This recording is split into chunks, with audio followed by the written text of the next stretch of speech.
முருகாசரணம்.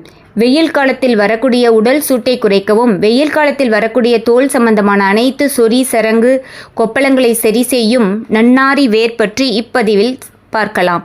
பச்சையான நன்னாரி வேரை இடித்து சாறு பிழிந்து சூடான தண்ணீரில் கலந்து குடிக்கலாம். நாட்டு மருந்து கடைகளில் கிடைக்கும் காய்ந்த வேரை வாங்கி வந்து தண்ணீரில் கலந்து கொதிக்க வைத்து கசாயம் வைத்து குடிக்கலாம். தேவைப்பட்டால் ஜீரகம், மிளகு சேர்த்து கொள்ளலாம். உடல் சூட்டினால் வரக்கூடிய நோய்கள், சிறுநீரக கற்கள், பித்தப்பை கற்கள், சூட்டினால் வரக்கூடிய அனைத்து தோல் பிரச்சனைகள் இவைகளுக்கும் நல்ல பலனளிக்கும். எவையெல்லாம் வாசனையுடன் இருக்கிறதோ அவையெல்லாம் இரத்தத்தை சுத்தப்படுத்தும். எவையெல்லாம் இரத்தத்தை சுத்தப்படுத்துகிறதோ அவையெல்லாம் ஆண்மை பெண்மையை அதிகரிக்கும். நறுமணம் மிக்கதெல்லாம் மலட்டுத்தன்மையை சரி செய்யும். இரத்தம் அசுத்தமாக இருந்தால்தான் விந்தணுக்களுக்கும் கருமுட்டை பலவீனமாக இருக்கும். இரத்தம் சுத்தமாகும் போது விந்தணுக்களும் கருமுட்டையும் ஆரோக்கியமாக வெளிப்படும். நறுமணம் மிக்க மூலிகைகள் எல்லாமே மனிதனுக்காக படைக்கப்பட்ட அற்புதமான மருந்துகள்.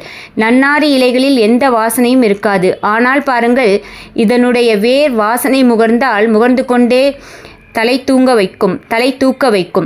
இயற்கையான முறையில் நன்னாரி சர்பத் செய்து விற்பவர்கள் இருந்தால் நிச்சயம் வாங்கி வைத்து கொள்ளுங்கள். கடைகளில் விற்கும் நன்னாரி சர்பத்தில் ரசாயனம் கலந்திருப்பார்கள்.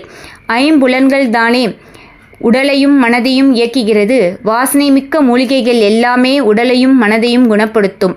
நன்னாரி வேர் இந்த வெயில் காலங்களில் பயன்படுத்தி பாருங்கள். நன்றி.